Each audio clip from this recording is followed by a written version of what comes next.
Halo konco-konco rebahan, apa kabar kalian? Masih mau nungguin doi yang sudah bahagia sama orang lain? Balik lagi di channel A dan B. Kali ini saya mau membahas alur cerita film Vindikator yang dirilis pada tahun 2020. Daripada banyak pijit-pijit nggak jelas, mending langsung aja ke intronya.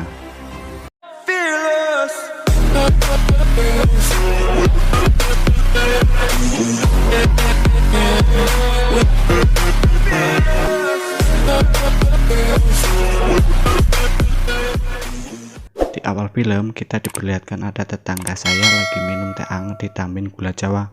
Tiba-tiba datang dekolektor, bukannya ambil motor, dekolektor pun itu malah mencincang-cincang tetangga saya dan menanyakan seseorang kepada tetangga saya di mana orang itu berada. Kemudian dekolektor itu membunuh tetangga saya. Dia pun mengambil peta dan menemukan tempat yang dinamakan Gaojijiago dan film pun dimulai. Kita diperlihatkan sekelompok tentara Jepang yang sedang mencari rekannya, akan tetapi rekannya tertangkap jebakan dan mati. Scene berpindah, ada satu tentara yang sedang memanggil-manggil rekannya, lalu dia dikejutkan dengan seseorang yang langsung membunuhnya. Lanjut, di mana ada desa kecil yang bernama Gaojiago, tempatnya di Tiongkok Selatan. Lalu kita diperlihatkan beberapa bandot yang baru pulang berburu. Ternyata di desa itu juga ada Zua. Zua itu orang yang saya sebut dekolektor di cerita awal tadi, dan dia adalah pemeran utama film ini.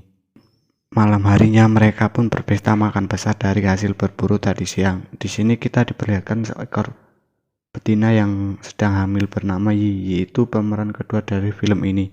Akan tetapi Zua dan Yi ini mencari-cari padang seakan mereka saling mengenal. Zua pun membayangkan ketika dia diperintahkan atasannya untuk menyamar lalu menjemput Yi dan mengantarkan ke pangkalan dengan selamat sebelum tentara Jepang menemukan Yi terlebih dahulu. Yi ternyata punya informasi banyak tentang tentara Jepang dan suami Yi pun sudah dibunuh oleh tentara Jepang. Lanjut, di pagi hari yang sunyi, pasukan Jepang beranggotakan 12 orang dipimpin oleh Ishihara tiba dan menangkap Yi. Setelah itu mereka membantai penduduk desa.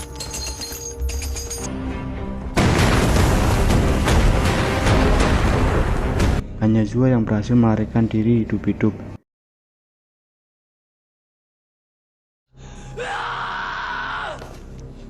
Ishihara memerintahkan anak buahnya untuk memperlakukan Yi dengan baik, karena dia adalah alat tawar-menawar yang berharga dan harus dikirim hidup-hidup ke markas Jepang. Zua yang tugasnya menemukan dan melindungi Yi mengejar pasukan Jepang tersebut. Lanjut, ketika para pasukan Jepang sedang beristirahat di pinggir kali Citarum sambil gibahin tetangga dan minum ale-ale, salah satu tentara tersebut kebelet mau kencing, akan tetapi tentara tersebut ditakutin rekannya. Emang teman gak ada akhlak. Lanjut, ketika tentara yang tadi nakut-nakutin lagi gantian ampibis, tiba-tiba dia disergap dari belakang oleh Zua. Tentara itu pun berteriak sehingga tentara lain mendengar dan mengeceknya. Tiba-tiba tentara tersebut terjebak dan mati. Ini scene di awal film yang tadi saya sudah jelaskan ya, Cok. Lanjut, ketika Ishihara meminta anak buahnya untuk membunuh Zua,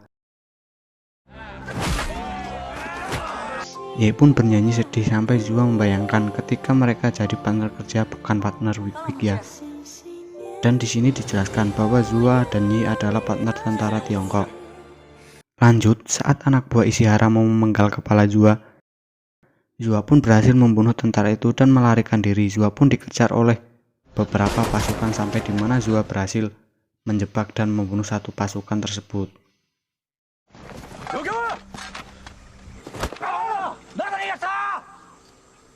Ishihara pun meminta pasukannya untuk membuat tenda malam ini di sini dan menjebak Zua. Lanjut, saat malam tiba, Zua pun memantau keadaan tenda para tentara. Saat sedang memantau, tiba-tiba Zua terperangkap jaring, akan tetapi Zua berhasil kabur dari jaring tersebut.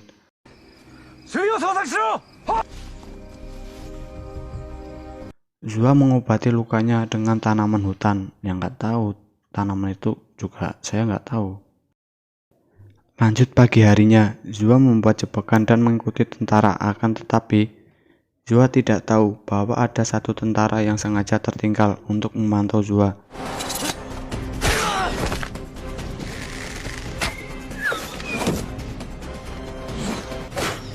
dan akhirnya mereka berdua pun terlibat kejar-kejaran.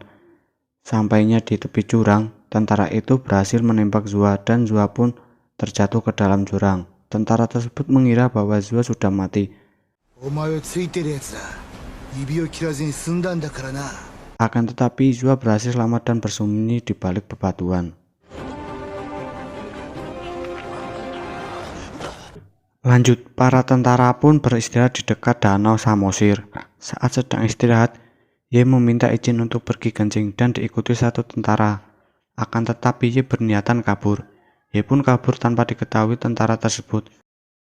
Ternyata Zua pun sudah memantau dan berhasil membunuh satu tentara tersebut. Lanjut, Ye yang lagi kabur dari para tentara, dia berhasil ditangkap dikarenakan dia lagi hamil, tidak sanggup lari terlalu jauh. Saat sudah tertangkap, satu tentara pun ingin membunuh Ye karena dia sudah muak melindungi Ye. Satu sisi, Ishihara tetap kekeh ingin membawa Ye hidup-hidup. Tentara yang ingin membunuh Ye pun pergi karena sudah tidak mau menjaga Ye.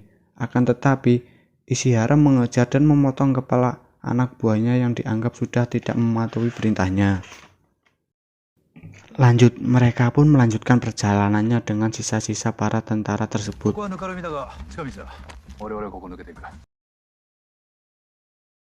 Tetapi satu dari tentara tersebut berniat pergi pipis. Saat sedang melancarkan haidnya, tiba-tiba Zua datang dan membunuhnya. Ishihara memerintahkan pasukannya untuk tidak bertindak sendiri-sendiri mulai sekarang. Lanjut, saat tentara sedang beristirahat dan meminum ale-ale, Zua pun berniat memanah Ishihara.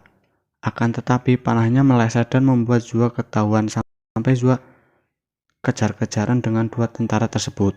Akan tetapi Zua terpojok di pinggir air terjun yang curam hingga dia memilih untuk melompat ke bawah. Zua pun berhasil selamat dan memikirkan kembali cara membunuh para tentara. Di tengah pemikiran Zua melihat kodok dan dia pun memberikan anak panahnya dengan racun kodok tersebut. Saat Zua sedang membidik panahnya ke Ishihara, tiba-tiba satu pasukan melihat Zua dan rela mengorbankan dirinya untuk Ishihara. Dia terpanah dan mati dengan panah racun tersebut.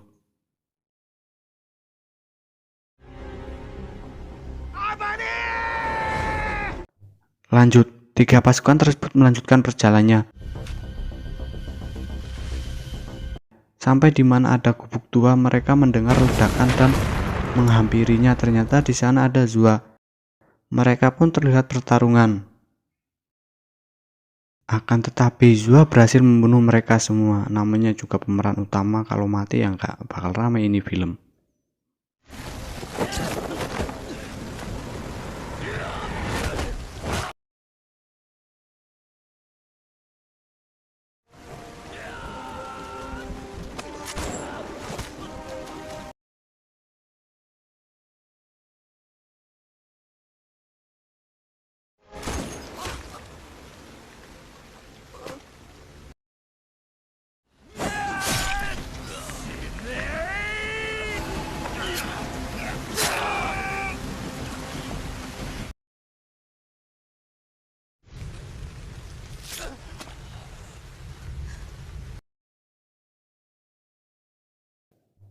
Ye pun berhasil melahirkan anaknya di sebuah gubuk tua.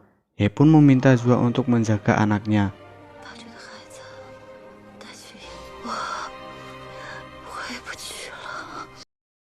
Akan tetapi, Ye meninggal di tempat dengan pendarahan yang cukup hebat dan film pun selesai. Dari film ini kita bisa mengambil pelajaran bahwa tidak merasakan wik-wik tapi disuruh menjaga bayinya.